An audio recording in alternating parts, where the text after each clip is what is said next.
He died for us. February 13.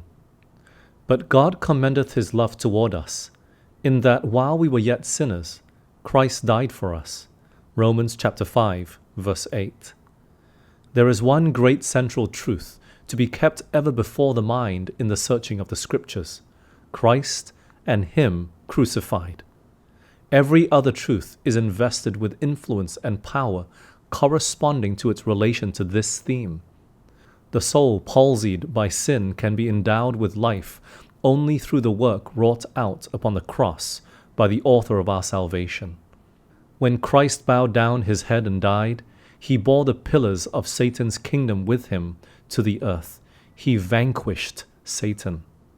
Christ submitted to crucifixion, although the heavenly host could have delivered him.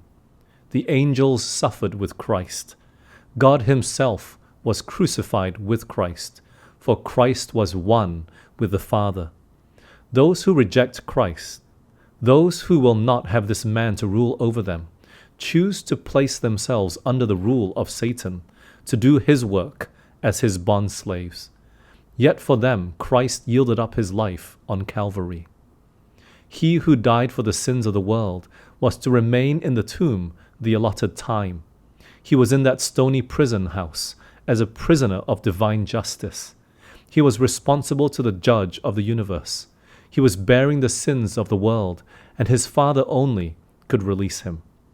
He identified himself with our interests, bared his breast for the stroke of death, took man's guilt and its penalty, and offered in man's behalf a complete sacrifice to God.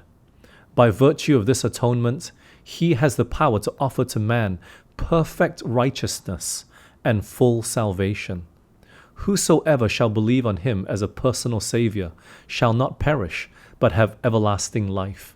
The price of man's redemption has been paid, and all he has and is should be sprinkled with the blood of Christ, dedicated to God, for it belongs to him.